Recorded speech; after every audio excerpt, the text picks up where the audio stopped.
Баршаңызға қайырлы күн достар, сіздермен бірге Фатима каналыма қош келдіңіздер. Бүгін біз үй жағдайында үйдегі бар ингредиенттерден осындай өте әдемі көрінетін, дәмді болып шығатын және де қытырлақ болып шығатын печеньені сіздермен бірге жасайтын боламыз. Ал ендеше жасауды бастайық. Ең алдымен бізге керегі сары май, жұмыртқа, шекер, ұн және де қопсытқыш. Ең алдымен бізге керегі 100 грамм бөлме температурасындағы жұмсақ сары май. Осы сары майымызға 170 грамм шекерімізді қосып, жақсылап тұрып араластырамыз. Осы печеньенің толық құрамын видеоның астындағы описанияда жазып қалдырамын. Достар, бұл жерде сіздердің майларыңыз бөлме температурасындағы болуы абзал, бірақ егер асығып тұрған болсаңыздар, онда майды ерітіп тұрып печеньені жасай берсеңіздер болады. Ендігі кезекте 2 жұмыртқамызды қосып, тағы да жақсылап тұрып араластырамыз. Негізі осы печеньені бастамастан бұрын жарты сағат алдын жұмыртқа мен сары майды тоңазытқыштан шығарып, бөлме температурасына қойып қойсаңыздар жақсы болады. Бірақ егер асығып тұрған болсаңыздар, онда майды ерітіп тұрып жасай берсеңіздер болады. Мінекей мына жұмыртқамызды қосып жақсылап тұрып араластырып алдық. Келесі кезекте ұнның кезегі. Ұнды міндетті түрде илектен өткізейік, себебі ұнның ішінде қоқыстар болуы мүмкін. Мына ұнымыздың бірінші жартысын илектен өткізіп болған соң, келесі кезекте қопсытқыштың кезегі. 1 шай қасық толтырып қопсытқыш қосамыз. Сосын ары қарай венчиктің көмегімен жақсылап тұрып араластырамыз.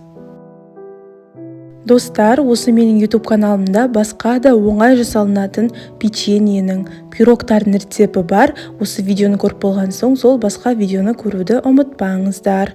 Мінекей осылай ұнымыздың бірінші жартысын қосып араластырып болған соң, бізде сұйық келген масса шығады. Сосын бұл жерде ұнымыздың қалған жартысында илектен өткізіп барып қостым.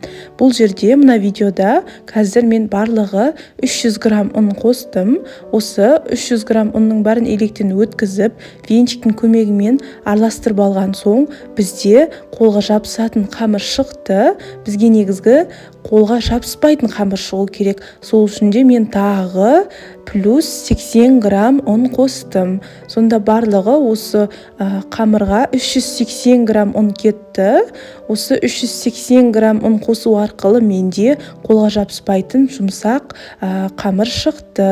Бұл жерде 80 грамм ұнды қосып, ары қарай қолдың көмегімен илеймін деп шештім.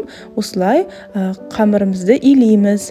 Біздің бұл жерде қамырымыз біркелкі, жұмсақ, әдемі қамыр шығу қажет. Яғни бұл қамырымыз эластичный болу керек. Осындай қамырмен жұмыс жасаған өте ыңғайлы.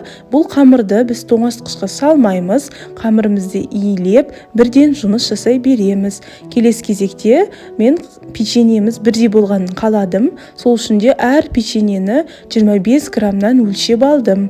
Осылай бір қамырды алып, 25 грамм қылып өлшеп, сосын қолымызбен домалатып, осы домалақ қамырдың үстінен кішкене бастым. Осы қамырымызды пергамент қағазы төселген ыдысымыздың үстіне осылай қатарынан қойып шығамыз. Айтпақшы достар, дәл осы кезде пештеріңізді 180 градусқа қыздырып қойыңыздар. Сосын осы бір қамырдан менде ровно 30 штук печенье шықты. Осылай печеньеміздің бәрін домалатып алған соң, сосын бізге керегі пышақ. Осы пышақтың көмегімен мына видеода көрсетіліп тұрғандай қамырымыздың үстінен осылай өрнек жасап шығамыз.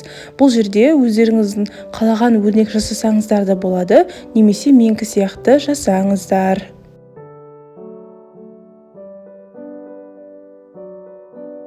Достар, осы видеоны қай қаладан немесе қай елден көріп жатырсыздар, комментарияға жазып қалдырыңыздар. Және де осындай менің рецептпен бөліскен видеоларым сіздерге ұнайды ма, оны да комментарияға жазып қалдырыңыздар.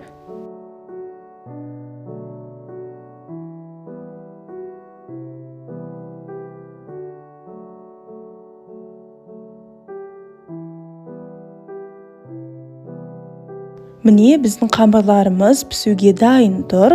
Осы печеньелерімізді қызып тұрған пеште 180 градуста 15 пен 20 минут аралығында пісіреміз. Сіздер өздеріңіздің пештеріңізге қарай пісіріңіздер. Бұл жерде менің печеньем 15 минуттың ішінде пісіп шықты. Қараңыздар, біз печеньені қатты қызартып тұрып пісірмейміз.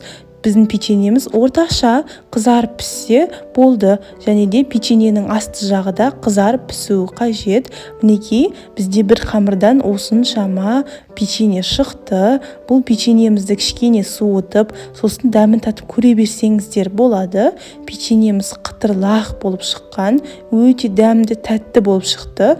Осы печеньені міндетті түрде шаймен бірге ішіңіздер. Өте керемет болып шықты. Сіздер де осы печеньені жасап, жақындарыңызды қуантыңыздар.